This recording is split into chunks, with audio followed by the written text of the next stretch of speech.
நிறைவாழ்வு AG சபை வழங்கும் morning மன்னாவிற்கு உங்களை அன்போடு வரவேற்கிறோம்.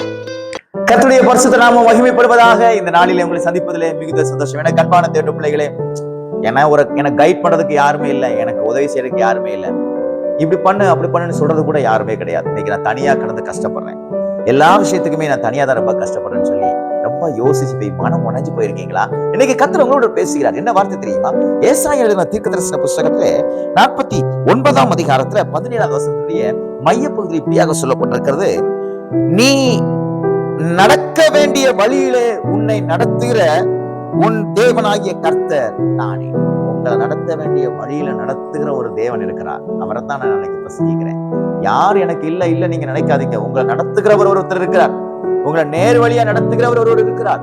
உங்களை எங்க கொண்டு போனா நீங்க எப்படி இருப்பீங்க, உங்களுக்கு எந்த வழியில போனா உங்களுக்கு ரொம்ப சுலபமா இருக்கும், நீங்க எந்த வழியில போகணும் அப்படிங்கிறது எல்லாவற்றையும் அந்த வழியை காண்பித்து உங்களை நடத்துகிறவர் ஒருவர் இருக்கிறார்.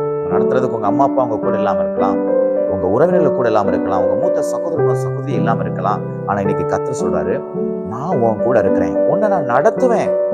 நீ நடக்க வேண்டிய வழியில நான் உன்னை நடத்துவேன். எந்த சூழ்நிலையா இருந்தாலும், அது காடுகளாக இருந்தாலும், மழையாக இருந்தாலும், வறட்சியான நிலைமையாக இருந்தாலும், அது வாழ்வாதாரத்துக்கு ஏற்ற ஒரு சூழ்நிலை இல்லாமல் இருந்தாலும், வாய்ப்பே இல்லாத ஒரு சூழ்நிலையாக இருந்தாலும், நான் உன்னை நடத்துவேன். நீ நடக்க வேண்டிய வழியில உன்னை நடத்துவேன். உன்னை எப்படி நான் மேல ப்ரமோஷன்ல கொண்டு வர வேண்டுமோ அப்படி நான் கொண்டு வருவேன். வாழ்க்கையின் தரத்தை நான் எப்படி உயர்த்த வேண்டும் என்று நான் திட்ட வைத்திருக்கிறேனோ அந்த வழியில நான் உன்னை நடத்துவேன். உன்னை சுகமாய் நடத்துவேன், உன்னை ஆரோக்கியமாய் நடத்துவேன், உன்னை மகிழ்ச்சியாய் நடத்துவேன். எதை உனக்கு செஞ்சா உன் மனசுக்கு ரொம்ப சந்தோஷமா இருக்குமோ அந்த காரியத்தை உனக்கு கொடுக்கும்படியாய் அந்த பாதையில நான் உன்னை நடத்துவேன் என்று கர்த்தர் சொல்லுகிறார். பயப்படாதீங்க, கர்த்தர் கூட இருக்கிறார். என்னென்ன காரியங்களெல்லாம் நீங்க நடக்கணும்னு பிரியப்பட்டிருக்கீங்களோ அந்த பாதையில அவர் நடத்துவார். இன்னைக்கெல்லாம் இப்படி இருக்கணும்னு ரொம்ப ஆசைங்க, இப்படிலாம் இருந்தா ரொம்ப சந்தோஷமா இருக்கும். ஆனா அதெல்லாம் அந்த வாழ்க்கை கிடைக்குமா? நிச்சயமா கிடைக்கும். கர்த்தர் அந்த பாதையில நடத்துவார்.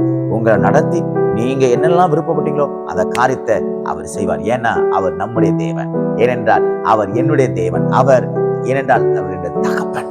என்னுடைய விருப்பத்தை அவர் நிறைவேற்ற அவர் உண்மை உள்ளவராக இருக்கிறார். உங்களை நடத்துறதுக்கு பணம் இல்லாம இருக்கலாம், உங்களை நடத்துகிறதுக்கு பதவி இல்லாம இருக்கலாம், உங்களை நடத்துறதுக்கு படிப்பு இல்லாம இருக்கலாம். ஆனால் வானத்தையும் பூமி உண்டாக்கின கர்த்தர் இருக்கிறார். அவர் உங்களை நடத்துவார். நீங்க நடக்க வேண்டிய வழியில உங்களை நடத்துவார். அதை உங்களுக்கு போதிப்பார். என்னென்ன காரியங்கள்லாம் செய்யணும், எதை செய்யக்கூடாதுங்கிறத ஆண்டவர் உங்களுக்கு போதித்து என்னென்ன ஆலோசனை உங்களுக்கு தேவையோ அத்தனை ஆலோசனையை கர்த்தர் கொடுத்து உங்களை நிச்சயமாய் ஒரு அழகான பாதைக்கினராக நடத்த அவர் உண்மை உள்ளவராக இருக்கு. பயப்படாதீங்க, உங்க கூட கர்த்தர் இருக்கார். நீங்க நடக்க வேண்டிய வழியில எந்த வழியில போகணும்னு கன்ஃபியூஷன்ஸ்ல இருக்கீங்கல்ல, அந்த கன்ஃபியூஷன்ஸ் எல்லாம் அந்த குழப்பங்களை எல்லாம் கர்த்தர் நீங்க எடுத்து போட்டு ஒரு நேர் வழியாய் கர்த்தர் உங்களை நடத்த போதுமான தெய்வமாக இருக்கிறார். ஆகையால் விசுவாசத்தோடு இருங்கள். உங்கள் கரங்களை பிடித்து நடத்துகிறவர் அந்த நாள் முழுவதும் உங்களோடு வருவார். அவர் உங்களை ஆசீர்வதித்து உங்களை பாதுகாப்பாராக. God bless you.